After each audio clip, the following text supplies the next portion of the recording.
kita akan belajar mengenai debit banjir rencana dan perencanaan dimensi penampang. Jadi setelah kita nanti bisa menghitung debit banjir rencana, begitu nanti kita harus bisa outputnya yaitu merencanakan dimensi penampang yang paling efisien. Nanti ada penampang yang menggunakan bentuk trapesium ataupun menggunakan bentuk yang persegi begitu ya.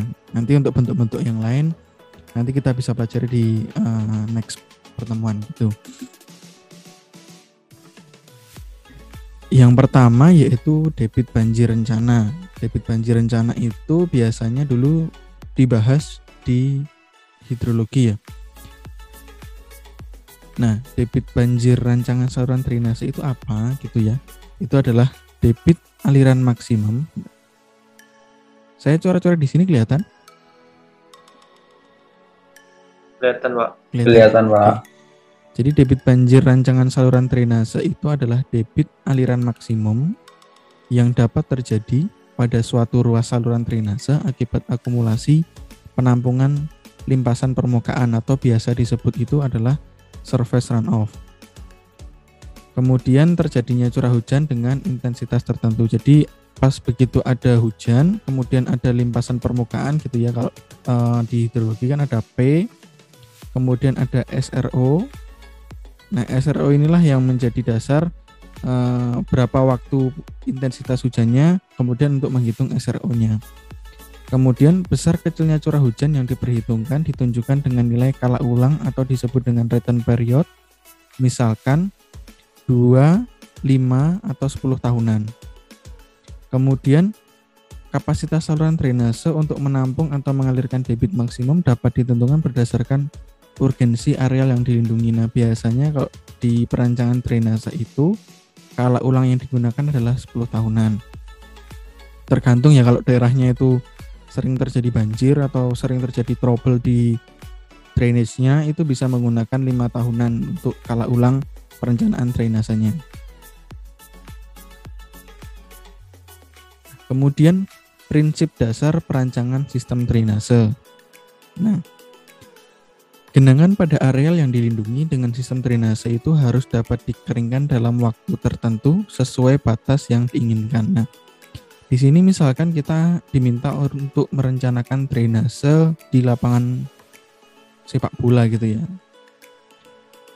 Nah, dibandingkan lagi dengan kita harus merencanakan drainase untuk di jalan raya.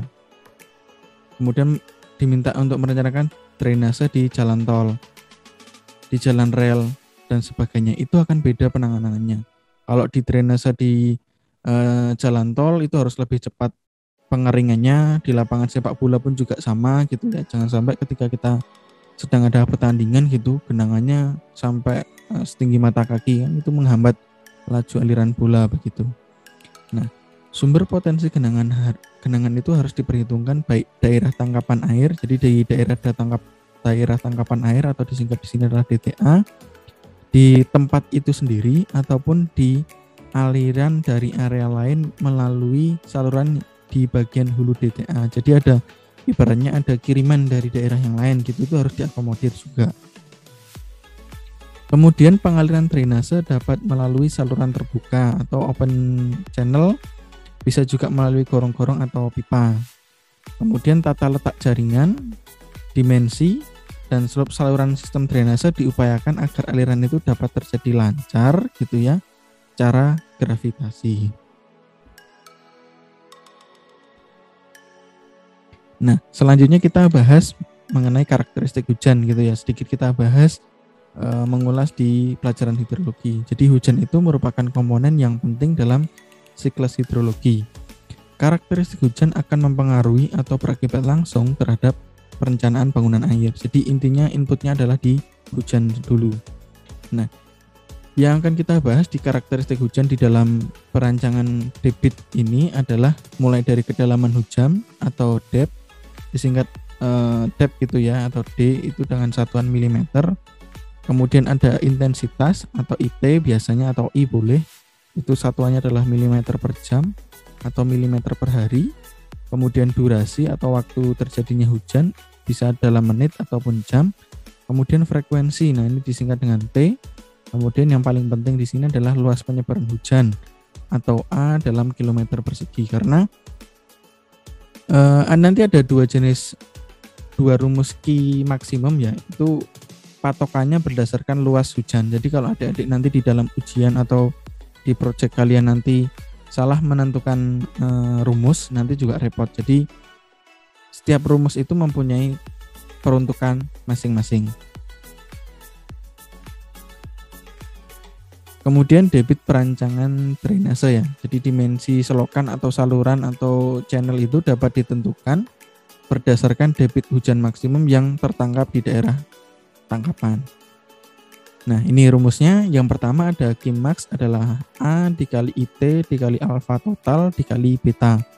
Alfa total ini catatannya jika di dalam suatu kawasan atau perkotaan itu memiliki alfa yang berbeda-beda. Misalkan di daerah Magelang gitu ya, di daerah Magelang kota itu lebih padat penduduk, di daerah Bandungan itu lebih banyak hijaunya. Nah, itu alfanya tiap daerah akan berbeda-beda. Kemudian dikalikan dengan beta. Nah, ada lagi, itu adalah rumusnya yaitu Qmax sama dengan 0,278 dikali C dikalikan I dikalikan dengan A.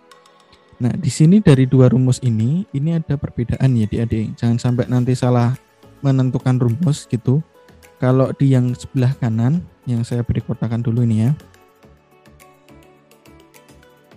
Nah, peruntukan yang saya beri kotakan di sebelah kanan ini digunakan apabila, kalau menurut penelitian dari Profesor Bambang Triatmojo ya, Profesor BTA tahun 2008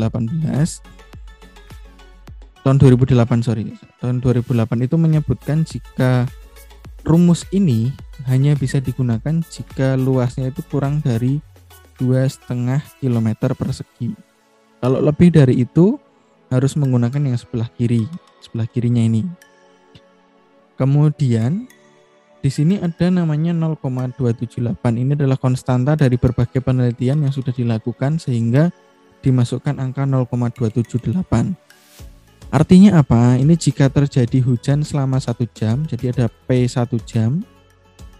P1 jam dengan intensitas hujannya itu adalah I-nya adalah 1 mm per jam, gitu nggih. Kemudian pada luasan das itu adalah arealnya adalah 1 km persegi. Kemudian asumsi C-nya adalah 1 gitu ya. Maka debit banjirnya itu yang terjadi di dalam P1 jam, intensitas 1 mm per jam dan luasan 1 km ini, Ki maksimumnya adalah 0,278 meter kubik per detik. Itu begitu cara bacanya. Nah, kemudian yang di sebelah kiri, keterangannya adalah ini. A jelas tadi sudah ya, luas areal tangkapan hujan. Kemudian IT, nah ini tadi ada I, ada IT, boleh. IT itu adalah intensitas hujan. Di sini masih ada perhitungan cara mencari IT-nya ya. Di sini ada, saya lingkari, adalah rumusnya adalah R per T, di mana R itu adalah laju hujan atau kedalaman hujan dibagi dengan satuan waktu. Kemudian ada alfa total di sini. Ini adalah angka aliran total dalam persentase. Nanti ada tabelnya, jadi tinggal pilih disesuaikan mana yang sesuai dengan case kalian. Kemudian beta ini adalah angka penyebaran hujan. Nanti juga ada tabelnya, jadi tinggal ambil. Kemudian ini C-nya ini adalah milik dari rumus yang sebelah kanan, atau disebut juga dengan ini adalah Ki metode rasional. Ki metode rasional. Nah, C koefisien aliran untuk tiap daerah itu berbeda-beda. Kalau di perkotaan C perkotaan ya. C perkotaan itu adalah 0,7 sampai 0,8 gitu ya. Nanti adik-adik bisa lihat di internet, di Google gitu ya. C koefisien aliran untuk metode rasional gitu, tabelnya akan banyak banget. C untuk perumahan itu kalau nggak salah 0,5 sampai 0,6. Kemudian C untuk industri itu biasanya tutupan lahannya sudah cukup banyak ya, banyak tutupan lahan yang tertutup, maka debitnya kurang lebih 0,7. 0,75 sampai 0,9. Nah, kemudian untuk C hutan, di sini C hutan saya tulis di bagian bawah, itu masih bagus ya penyerapannya, maka C-nya adalah 0,1 sampai 0,3 gitu. Jadi nanti kalau di dalam soal adik-adik menjumpai ada luasan kok itu 2,6 km, berarti adik-adik gunakan rumus yang sebelah kiri begitu nih. Oke, kita lanjut. Nah, penetapan durasi hujan itu tidak mudah, namun dapat didekati atau dianggap sama dengan waktu konsentrasi. Ini pernyataan dari Prof. Sunyoto tahun 199.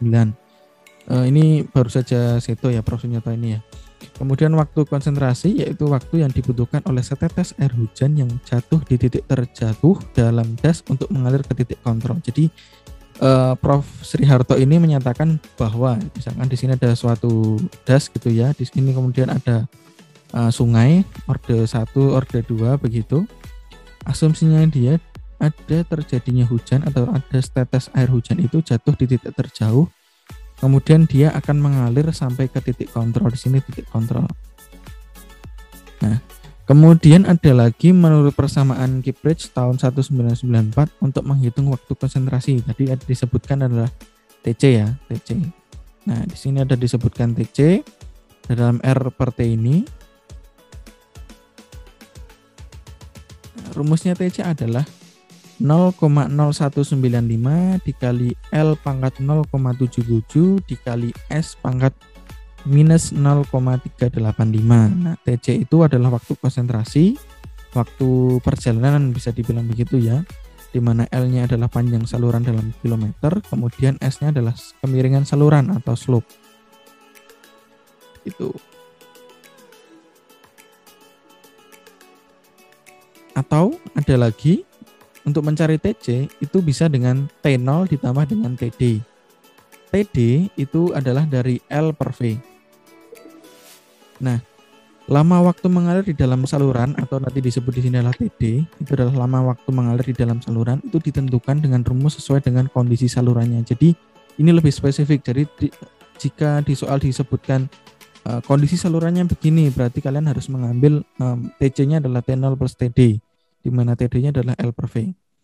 Nah, untuk saluran alami, sifat hidroliknya itu sukar ditentukan, maka TD dapat ditentukan dengan menggunakan perkiraan kecepatan air, itu ada di tabel ini. Nah, jadi jika kemiringan rata-rata dasar salurannya, ini kemiringan atau slope-nya itu kurang dari 1%, itu kecepatan rata-ratanya adalah 0,4 meter per detik. Nah, 1% itu maksudnya gimana gitu ya? 1% itu adalah di mana di dalam 100 cm itu dia memiliki kemiringan di sini adalah 1 cm. Miring begini, itu dinamakan kemiringan 1%. Kemudian bagaimana jika kemiringan salurannya itu adalah 10-15%? Nah, ini bisa diambil di sini kecepatan rata-ratanya adalah 2,4.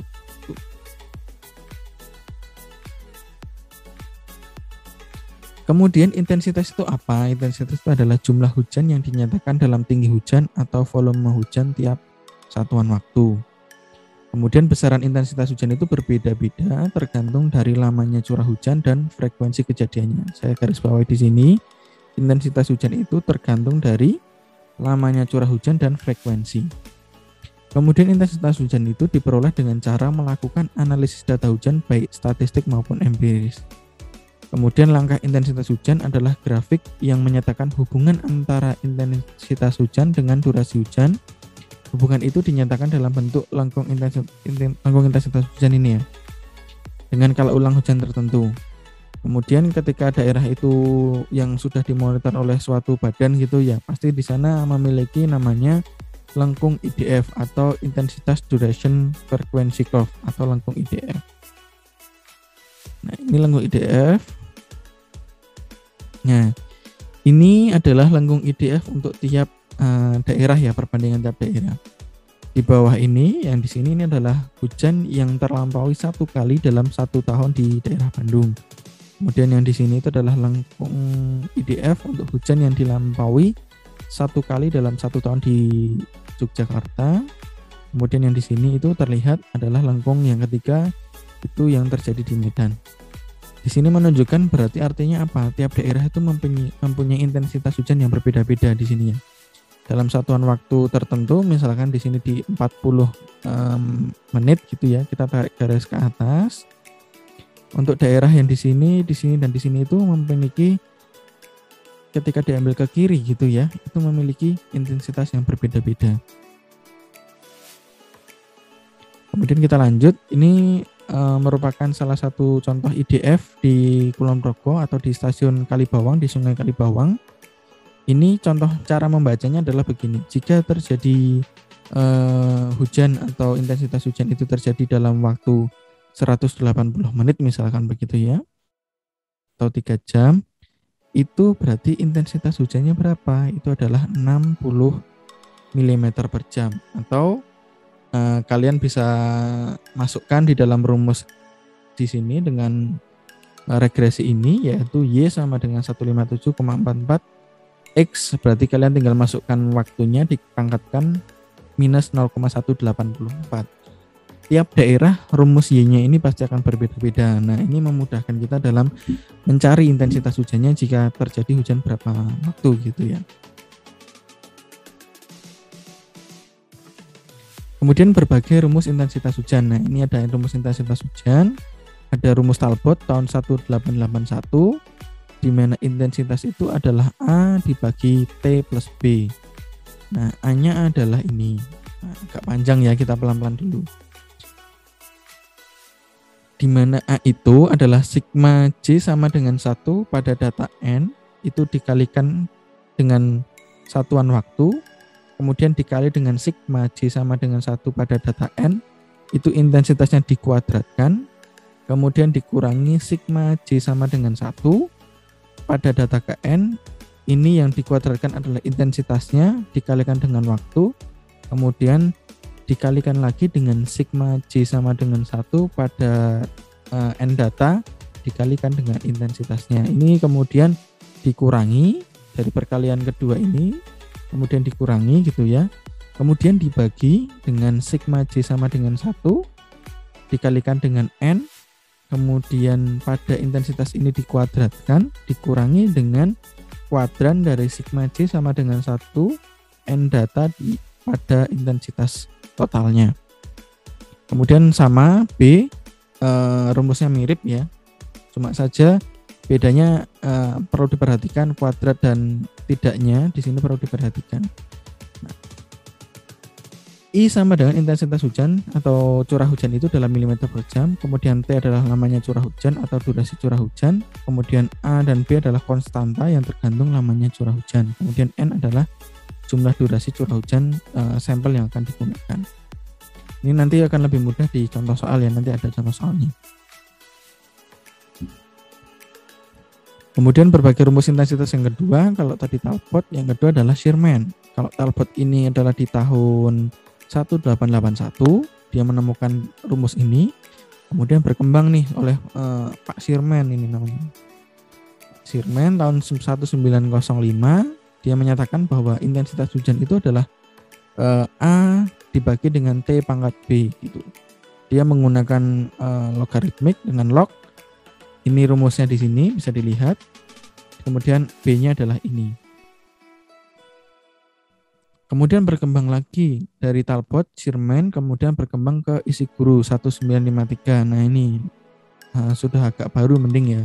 Nah, di mana intensitas itu adalah A dibagi dengan akar T plus B. Di mana A adalah rumusnya ini, kemudian B rumusnya adalah ini. Terlihat rumit begitu ya angkanya dengan adanya simbol sigma, tapi sebenarnya ini adalah hanya penjumlahan Excel yang biasa. Nah, kemudian dilakukan komparasi. Ini ada yang melakukan komparasi dari 3 rumus intensitas hujan itu dengan data hujan yang sama, dengan P menit yang sama. Intensitasnya dengan Talbot, Shearman, dan Ishiguro itu berbeda-beda di sini. Terlihat ini ya. Ini Talbot, ini Shearman, ini Ishiguro. Nah, didapatkan untuk Talbot A-nya sekian, B-nya sekian. Untuk Shearman, log A ini berarti A-nya ini dan B-nya ini, kemudian Ishiguro ini dan ini. Nah, ini terlihat ternyata dengan data yang sama, A dan B-nya itu berbeda-beda. Nah, intensitasnya di dalam IDF-nya berbeda-beda. Kemudian gimana? Nah, menurut peraturan pemerintah Menteri PU mengenai sistem drainase kota, ini ada peraturan kita yang kita gunakan sesuai dengan daerah Indonesia gitu nggih. Ini nomor peraturannya adalah nomor 12 BRT-M tahun 2014 tentang penyelenggaraan sistem drainase perkotaan.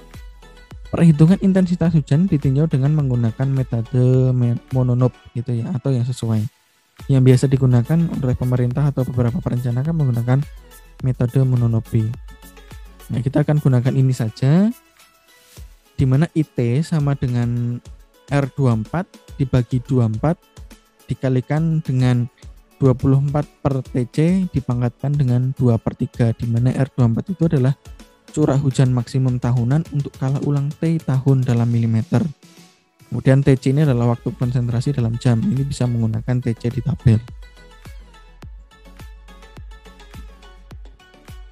Nah, ini contoh kurva IDF persamaan mononop di Kabupaten Sleman. Nah, ternyata dari menggunakan IDF dari persamaan mononop ini ternyata lebih sesuai dengan kondisi geografi yang ada di Indonesia.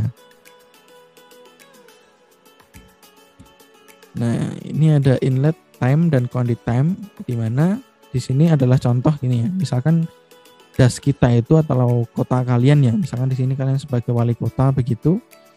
Ada titik terjauh nih sebagai titik A, kemudian ada T0 adalah inlet time, waktu menuju ke saluran begitu ya.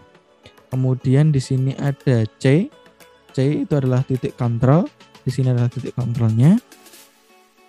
Jadi titik terjauh ada di sini, ada T0 waktunya, kemudian ini menuju ke saluran begitu ya. Ini jalan gitu sampai ke titik kontrol.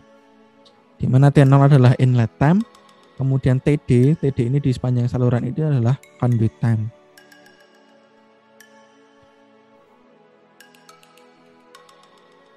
Kemudian kita lanjut, ada namanya angka aliran atau koefisien pengaliran alfa. Nah, tadi disebutkan di beberapa slide sebelumnya ada tulisan mengenai alfa. Nah, angka aliran atau alfa tiap jenis tata guna lahan itu ada tabelnya ini. Nah, adik-adik bisa screenshot atau cermati ya.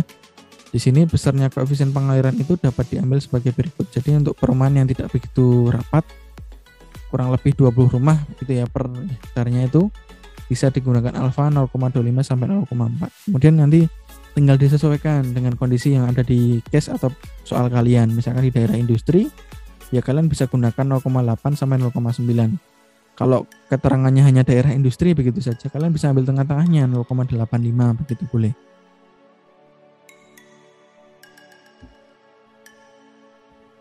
Kemudian angka aliran jika multi CN atau tata guna lahannya berbeda-beda. Misalkan ya di daerah di gambar ini deh, misalkan gini ya, di daerah yang sebelah kiri gitu kan, ini misalkan daerah kota.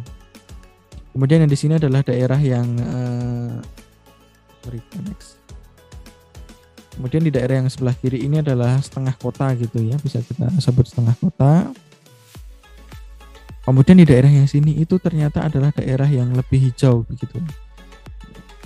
Alfanya akan berbeda-beda adik-adik untuk yang di 3 lokasi ini. Nah, cara menghitungnya alfa total itu dihitung berdasarkan persentase luas daerah tangkapan tiap jenis tata guna lahan, di mana sigma I sama dengan 0 pada N itu adalah alfa 1, di sini ada alfa 1, alfa di sini berapa, kemudian dikali dengan AI.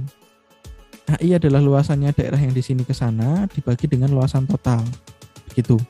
Kemudian itu dijumlahkan juga ke dalam 3 daerah yang lain, begitu dijumlahkan. Itu adalah rumus alfa total.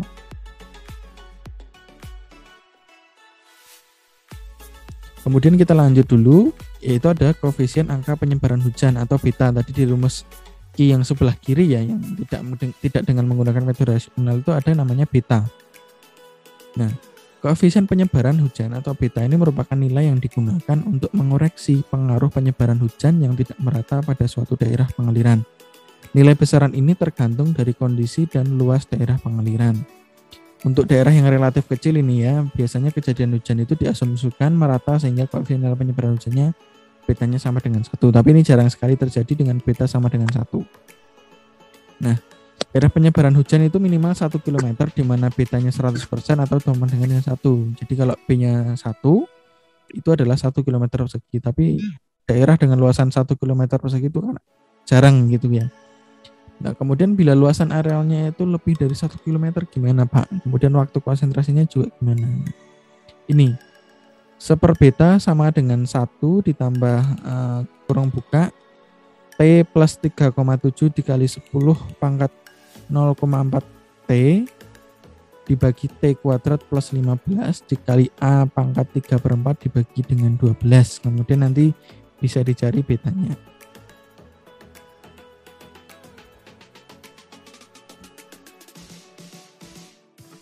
Kemudian koefisien angka penyebaran hujan selanjutnya gitu ya. Untuk luas daerah pengaliran misalkan 0, 0 sampai 4 itu koefisien penyebaran hujannya bisa disebut dengan 1. Kemudian kalau luas dasnya itu adalah 50 km bisa diambil 0,5 begitu. Ini bisa merujuk juga dengan tabel ini.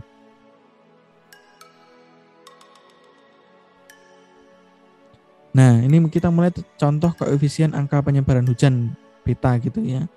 Jika diketahui, ini contoh soal yang pertama gitu ya. Jika diketahui T sama dengan 10 jam, kemudian luasannya adalah 600 km. Kalau menggunakan rumus yang ini gitu ya, 1/B sama dengan 1 plus dalam kurung yang terlihat di layar kalian gitu ya, tinggal dimasukkan gitu nggih. Cukup sederhana. Ini dimasukkan di mana T-nya adalah 10 dimasukkan di sini. Kemudian areanya di sini dimasukkan, maka didapatkan 1/betanya adalah 1,187518. Maka betanya adalah 0,532. Jadi itu cukup sederhana, hanya dengan menggunakan T dan A bisa diketahui betanya. Nah, kita mulai masuk ke rumus Q maksimum ini yang mulai menarik ya. Q maksimum adalah A dikali IT dikali alfa total dikali beta. Kita tidak menggunakan rumus yang sebelah kanan karena yang rumus kanan yang tadi metode rasional itu sangat mudah ya. Adik-adik tinggal masukkan yang diketahui itu bisa dengan mudah mengetahui Q maksimumnya. Nah, di mana Q maksimum itu rumusnya adalah A atau luas areal tangkapan hujan apapun luasannya gitu ya. Kalau menggunakan hektar ya konsisten hektar semua. Kalau kilometer ya kilometer per semua gitu ya. Jangan sampai ketukar-tukar, nanti jangan terkecoh dengan case kalian. Kemudian IT adalah intensitas hujan. Tadi ada rumusnya lagi. Ini ada turunannya, jangan asal langsung dimasukkan ya. Ini ada source-nya, ada perhitungannya dulu. Kemudian alfa total ini juga diambil dulu. Kemudian dikali betanya juga diambil dulu. Gitu. Nah, kita mulai ke contoh soal yang kedua ini. Biasanya keluar di soal ujiannya. Contohnya suatu daerah perniagaan dengan titik Q sebagai titik control output.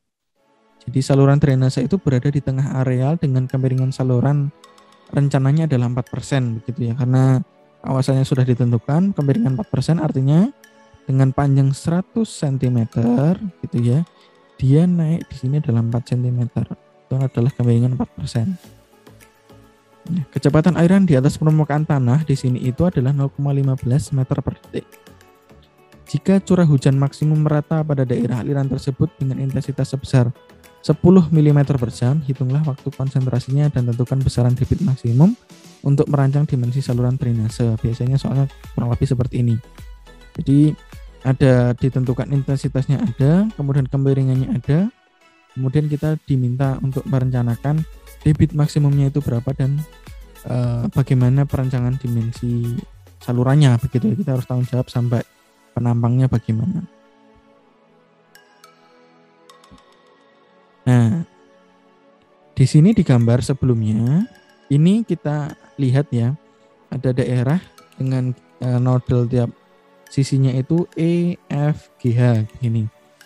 Kemudian diasumsikan salurannya itu ada di tengah-tengah begitu nih. Nah, jarak dengan EP itu adalah 1 km, PG adalah 1 km, kemudian GH itu adalah 3 km, di mana P dan Q ini adalah salurannya. Nah, jangan sampai salah ya, ini menyesuaikan dengan simbol yang sudah ada sebelumnya, bukan rumus ya, di mana E per G itu adalah dari P sampai Q.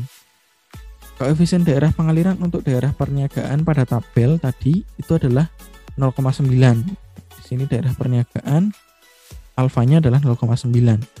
Kemudian luas arealnya adalah A adalah 2 kali 3 km, jadi adalah 6 km persegi. Kemudian menurut tabel koefisien penyebaran hujan dengan luasan segitu berarti betanya adalah 0,992 begitu ya. Dicari dengan seper B gitu tadi ya. Seper beta sama dengan kurung buka tadi itu diketahui, dihitung itu adalah 0,992. Ini ya, ini dengan rumus seper beta tadi. Kemudian waktu konsentrasi. TC adalah T0 plus TD, di mana T0-nya adalah kecepatan di atas tanah, V0-nya adalah 0,15 meter per detik, diketahui di soal. Kemudian panjang EP, panjang salurannya adalah 1 km atau 1000 meter begitu ya. Berapa tadi? Sorry, kita buka lagi. Oke, gitu ya. Kita asumsikan panjangnya adalah kita rubah di dalam EP adalah 1000 meter. T0 adalah 1000 meter. Nah, karena 1 km di EP, T0 tadi adalah jarak dari E ke P tadi ya, ada 1 km, ada 1000 meter begitu. Kemudian kita cari panjang EP tadi dari titik EP itu adalah 1000 dibagi dengan V0, di mana 1000 dibagi V0-nya adalah 0,16 adalah 6.666,67 detik gitu. Itu adalah T0 waktunya. Rumus sederhana ya, dari panjang dibagi dengan kecepatannya ketemu.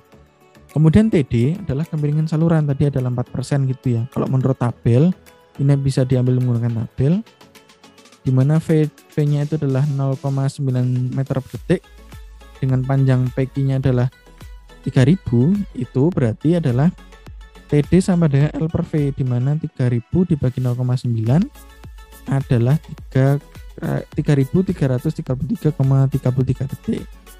Jadi kita ketahui T0 dan TD-nya. Maka TC adalah penjumlahan dari T0 dan TD adalah 10.000 detik atau 166,67 menit atau sama dengan 2,778 jam. Jadi di sini digitnya adalah usahakan kalau bisa sih 2 atau 3 digit ya, jangan 1 digit. Tuh, jadi TC-nya di sini adalah 2,778 jam. Kemudian kita lanjut, debit aliran maksimum menurut metode rasional terjadi apabila lama hujan yang terjadi lebih besar atau sama dengan waktu konsentrasi. Artinya akumulasi air hujan itu seluruh daerah aliran secara bersama-sama melewati titik kontrol. Nah, ini rumusnya tadi, Q sama dengan alfa kali beta kali intensitas IT atau IT ya, atau I dikalikan dengan A. Itu adalah Q sama dengan alfanya 0,9 dikali dengan betanya 0,992 dengan seper beta tadi dikalikan dengan I. I-nya adalah menggunakan tadi yang per 24 tadi ya. Berarti adalah 10 per 24 dikali 24 per 10.000 dipangkatkan 2 per 3 dibagi 3.600 karena dibagikan disesuaikan dengan satuannya gitu nggih. Maka dibagi 3.600 dikalikan dengan 6 atau luasannya. Kemudian disamakan satuannya juga dikalikan dengan 1 juta karena kilometer tadinya ya gitu. Nah, IT ini adalah saya tampilkan lagi R per 24 dikalikan dengan 24 per TC itu dipangkatkan 2 per 3. Maka hasilnya Q-nya adalah 11,11 meter kubik per detik. Ini perkalian sederhana ya gitu. Jadi nanti kalau di soal ditanyakan begitu, jawabannya adalah 11,11 meter kubik per detik. Jika ditanyakannya hanya sampai Q ya, tapi kalau ditanyakannya sampai kalian diminta untuk merencanakan penampangnya bagaimana? Nah, ini ada nanti kita sajikan, ada penampang bentuk trapesium dan persegi. Kalau trapesium ini digunakan apabila daerahnya itu masih luas gitu ya, Dek ya. Daerahnya masih cukup luas, jadi bisa menggunakan penampang bentuk trapesium. Penampang trapesium ini ada kelebihannya, dia lebih mudah dalam perawatan, penanganan gitu ya, karena B bawah dan B atasnya itu berbeda, jadi pembersihannya juga lebih mudah. Nah, kita mulai dulu dari perancangan penampang trapesium dulu nggih. Oke, nanti yang terakhir adalah yang bentuk persegi. Oke, penampang trapesium yang paling efisien gitu. Karena kita sudah diketahui tadi menghitung debitnya gitu ya. Jadi kita bisa mencari berapa sih dimensi penampangnya gitu kan. Nah, misalkan di sini dasar saluran dinotasikan dengan B besar, kemudian kedalaman bisa dengan H atau depth. Nah, penampang trapesium itu dikatakan efisien jika ada radius setengah lingkaran di sini. Gitu ya. Itu dari beberapa literatur itu mengatakan itu adalah bentuk yang paling efisien, di mana kemiringan samping saluran adalah 1/Z. Nah, variabel utama gambar di samping ini adalah A, kemudian H dan Z. A adalah luasannya, kemudian P adalah keliling basah. Yang keliling basah berarti adalah sama dengan B besar ditambah dengan 2H dikali dengan gradien Z kuadrat plus 1. Nah, ini dari gambar ini keliling basah atau P-nya itu adalah itu. Ini kalau di pelajaran hidrolika begitu kan ya. Maka A-nya sama dengan dalam kurung B ditambah ZH dikalikan dengan H. Z-nya adalah kemiringannya tadi. Sehingga ketika kita masukkan gitu nggih, P itu adalah A per H dikurangi dengan ZH ditambah dengan 2H kurung buka Z kuadrat plus 1. Ini kalau kita jabarkan di kertas gitu ya, itu ada bisa sampai setengah halaman sendiri. Jadi kita langsung sederhanakan, di mana P-nya adalah rumusnya adalah ini. Nah, atau dengan persamaan 1 dengan lebih sederhana, di mana P adalah A per H, luasannya di A per H ditambah dengan H dikalikan dengan 2 akar Z kuadrat plus 1 dikurangi dengan Z. Itu adalah persamaan 1. Nah, penampang trapesium yang efisien gitu ya. Misalkan di sini ada OPQ begitu. Dengan menganggap A dan Z itu adalah konstan, kita dapat mendiferensialkan persamaan 1 yang tadi dengan H. Dan diferensialnya itu sama dengan 0. Didokan gitu ya, didiferensialkan. Untuk memperoleh kondisi penampang yang paling efisien, maka A per H kuadrat ditambah 2 akar Z kuadrat plus 1 kurangi Z itu sama dengan 0, maka didapatkan ini. Nah, langsung bisa digunakan ini adik-adik gitu ya, yang saya kotain, di mana B untuk dimensi lebar penampang bawah, B-nya itu adalah 2 dikalikan akar Z kuadrat plus 1 kurangi Z dikalikan dengan H. Sehingga lebar permukaan airnya atau T yang atas ini ya, yang top itu adalah B ditambah 2ZH atau sama dengan 2 akar dari Z kuadrat plus 1H gitu. Yaitu lebar permukaan air sama dengan 2 kali panjang kemiringan sisi menunjuk segitiga OPQ. Jadi 2 kalinya dari panjang kemiringan sisinya gitu. Itu baru didapatkan penampang trapesium yang paling efisien. Nah, OK ini adalah OP sin theta gitu ya. Nah, penampang trapesium efisien menunjuk segitiga OPQ tadi, maka OK sama dengan OP sin theta ini didapatkan rumusnya ini, sehingga setengah lingkaran dengan O tadi, karena trapesium yang efisien itu adalah menggunakan setengah lingkaran dengan O sebagai pusatnya dan H sebagai jari-jari hidrolisnya itu ya, sampai menyinggung yang sisi kanan kiri, itu didapatkan penampang paling efisien. Jari-jari hidrolis R itu dari penampang dinyatakan dengan, nah R ini adalah B plus ZH dikalikan H dikurung dibagi dengan B plus 2 akar Z kuadrat plus 1H. Kemudian bisa dilanjut dengan memasukkan nilai B dari persamaan 2 yang tadi di slide sebelumnya, maka didapatkan R sama dengan H per 2. Kemudian apabila kemiringan sisi diandaikan dengan variabel dan A maupun H adalah konstan, maka keadaan penampang yang paling efisien itu menjadi diferensial dP per dz sama dengan 0, didiferensialkan gitu ya persamaan 1, maka didapatkan 2z adalah akar Z kuadrat plus 1, yaitu Z adalah 1/akar 3, sehingga penampang paling efisien dalam hal ini adalah setengah dari suatu segi 6 gitu, ibaratnya begitu. Nah, ini supaya lebih mudah kita masuk ke contoh soal ya adik-adik ya. Nah, suatu aliran trapesium dari penampang yang paling efisien, jadi diminta yang paling efisien, memiliki kemiringan 1:1.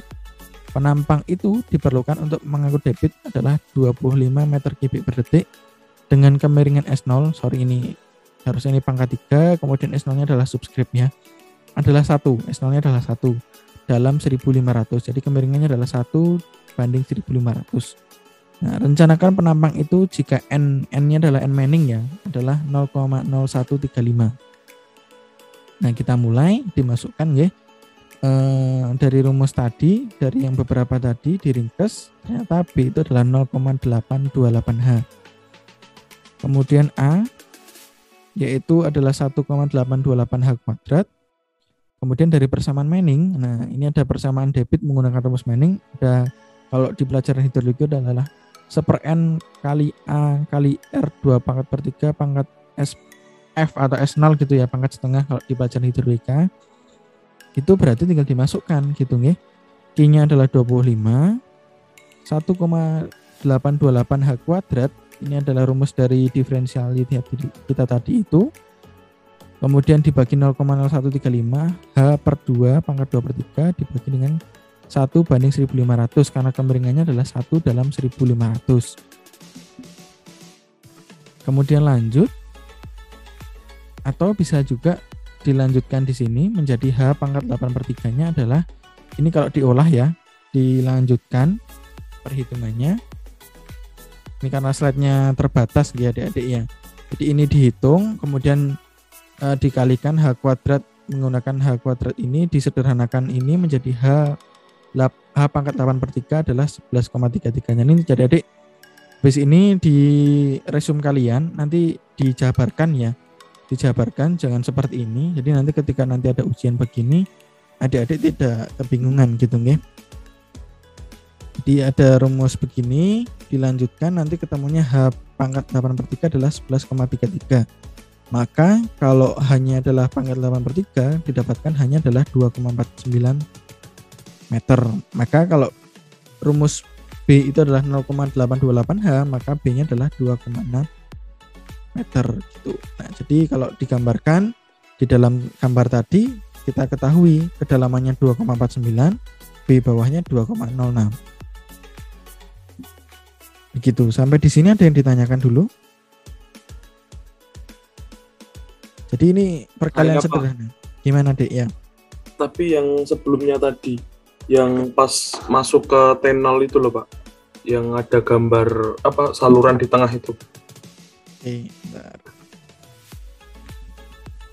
Nanti bisa lihat di record ya, ini sudah saya record juga. Iya, Pak.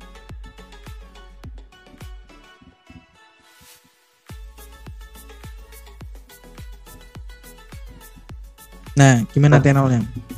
Di contoh soal ini ya? Iya, Pak. Ya, gimana, Dek Rifan? Itu kok kenapa T0 di kecepatan itu pakainya yang jarak terjauh, Pak? Sedangkan kan kalau di dalam suatu luasan kan ada dari jarak misal dari 0 sampai 1 km. Kenapa pakainya yang di jarak terjauh? Ya tadi ini kan metodenya beda-beda tadi ya, Dik ya. Gitu. Kalau menggunakan TC-nya itu sesuai dengan peraturan PU kita, peraturan permen PU kita, itu memang yang diminta T0-nya adalah yang terjauh gitu. Jawabannya begitu. Ya, jadi EP-nya ini kan tadi kan jarak dari EP ini adalah 1 km ya. Nah, kan ini titik yang terjauh. Gitu. Nanti kalau misalkan PG-nya itu 2 km ya kalian gunakan yang 2 km begitu. Kalau misalkan bentuknya tidak sama rata atas dan bawah begitu ya. Terima kasih, Pak. Oke, lanjut ya. Ini yang di bagian perhitungan tadi ya, yang perencangan trapesium. Kalau kalian nggak resume dan kalian cari angkanya, nanti akan kerepotan di saat ujian. Kalau nggak terbiasa gitu ya. Bentar, lanjut dulu. Tadi mana ya? Nah ini ya. Nah, nanti saya minta di resume kalian silahkan diuraikan lagi gitu. Ini sangat sederhana banget kok. Jadi kalau bisa dijabarkan gitu ya, ini tinggal dibagikan gitu kan, disederhanakan. kemudian ini dipangkatkan setengah dulu di dalam kurungnya, kemudian baru nanti dikalikan H pangkat 2/3 dikalikan H pangkat 2 ini nanti didapatkan H pangkat 8/3 gitu, nanti sama dengan 11,33. Nah, jangan lupa biasanya salah itu Q-nya di sini kelupaan, nggak dikalkulasikan dengan Q yang di seberangnya. Itu kakak kelas kalian banyak yang salah di situ. Jadi ini yang di sebelah kanan dihitung, lupa Q-nya Q-nya nggak kelihatan kan? Q-nya karena di soal 25-nya nggak ikut tertulis gitu kan. Yang dikalkulasikan hanya yang di sebelah kanan, maka penampangnya akan berbeda banget, akan jadi sangat kecil sekali. Itu. Jadi nanti kalau diminta di soal begitu, nanti kalian harus gambarkan sampai ke sketsanya gitu ya dia. Kalau penampangnya begitu, gambarkan sesuai skalatis gitu ya. Di H ini 2,49, ini depth-nya adalah 2,49, kemudian B-nya adalah 2,06, kemudian T-nya berapa, begitu itu kalian tuliskan di dalam sketsanya. Itu. Kemudian kita lanjut. Kemudian yang terakhir adalah perencangan penampang bentuknya kalau persegi. Ini digunakan jika arealnya itu sudah sempit gitu ya. Kalau adik-adik lihat di kota-kota besar itu ada yang membuat gorong-gorong menggunakan unidik itu ya, beton dengan bentuk unidik U itu karena bentuk kanan kirinya luasannya sudah sangat terbatas, maka digunakan bentuk persegi. Nah, kita akan coba dengan data debit maksimum yang sudah kita ketahui tadi, kita cari gitu nih. Nah, di mana A sama dengan B kali H, sederhana ya, trapesium adalah B kali H. Kemudian keliling basah, nah keliling basah itu adalah B ini ditambah dengan 2H, karena yang basah ada di sisi sini dan sisi sini. Kalau trapesium tadi kan sisi miringnya gitu ya, kalau persegi ya sisi tegaknya. Kemudian P gitu ya, jika kita turunkan, kita pengen tahu B-nya itu sama dengan A per H ditambah dengan 2H. Untuk penampang yang paling efisien dari diferensial dP per dH dengan dPd per dH itu adalah 0, yaitu min A per H kuadrat sama dengan 2, atau ini sudah disederhanakan menjadi A itu adalah 2H kuadrat. Itu penampang paling efisien. Atau B-nya adalah 2H. Nah, itu sangat sederhana ya. Nah, jari-jari hidrolisis R itu dinyatakan dengan sama dengan menggunakan setengah lingkaran gitu nggih. R adalah BH dibagi dengan B plus 2H dengan H per 2 karena B-nya adalah 2H. Ini yang persegi sangat sederhana banget nih. Jadi misalkan suatu saluran sama dengan debit 25 meter kubik per detik, kemiringannya itu 1 dalam 1500. Rencanakan nih jika N Manningnya, ini bukan N apa-apa nih, ini N adalah N bentuk karena bentuk penampang salurannya begitu ya. N-nya adalah 0,0135. Ini N Manning ini kalian bisa cek di buku-buku ya. Jadi N untuk batu berapa, N untuk kaca berapa itu ada banyak. Nah, lanjut B sama dengan 2H dari persamaan Manning. Manning kalau di hidrolika 1/N dikali A dikali R pangkat 2/3 kali SF atau S0 pangkat setengah gitu ya. Atau bisa kalian tulis S biasa nggak apa-apa.